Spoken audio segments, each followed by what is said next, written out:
Good morning. Good morning. My name is Myron Miller, and I'm a survivor of Hurricane Katrina and a resident of New Orleans, Louisiana. I'm a community organizer and a mentor at Vela New Orleans. Vela is a multi-progressive, community-based organization in New Orleans East. It empowers youth and families through supportive services and organizing for cultural enrichment and positive social change.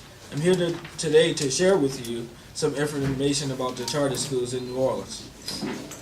Charter schools has been said to be the new public schools. Charter schools are allowed the freedom to be more innovative while being held accountable for achieving student activities. I'm sorry, I messed up. But charter schools are not the new public schools. Charter schools are not open to all students. Charter schools have selective enrollment processes. How do I know this? I seen it done in New Orleans. And I watched the system play out and watched it fail some of our students. In the city of New Orleans, we're 100% charter. This is a new form of segregation. And how these schools are pushing students out. These schools are not preparing students for college and beyond. Being a young man of color and going to these schools has not prepared me for the future. But I had a role model who helped me get through the system. But there are other students out there who don't have role models like I did. Schools are supposed to help students get ready for life after college. Schools should not be pushing students out and sending them to jail. So let's talk about the charter school triangle. Students are tracked in charter schools. There are three colors: the red, the green, and the yellow. The green is the star student. The yellow is the student who needs the help and is not wanted at the school. The red is the trouble student who don't follow the school rules, and so they send him to non-performing schools, him or her to non-performing schools, and the ones that are closing. So let me share this story with you. I have a student. I have the student I work with, and he is classified as a yellow student. He needs help with his ADHD, but the school is not giving him the support he needs. They always say he's on the edge of being kicked out of school. This mostly happens in schools for students of color, especially blacks.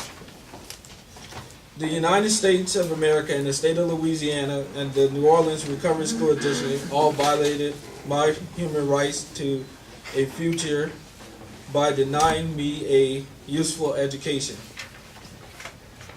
The right to an education is a human right and reflects in the international law in Article 26 of the Universal Declaration of Human Rights.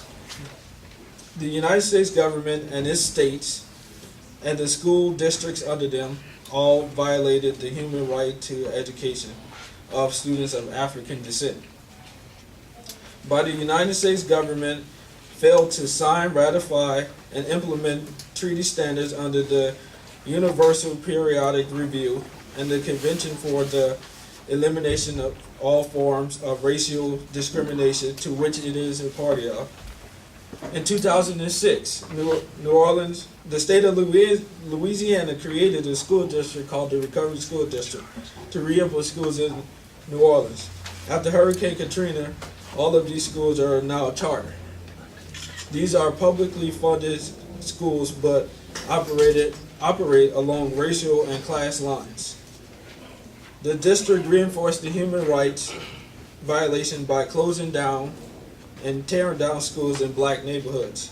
The violation of the human rights is historical and long-standing. Once it was a capital offense for Africans to learn to read and write. Now it's just a matter of going through the motions. Studies by government and government agencies and non-governmental organization backed by lawsuits by community and civil rights organizations has brought little or none resource. So here are our demands. Return schools to community control and stop privatization and charter school movement.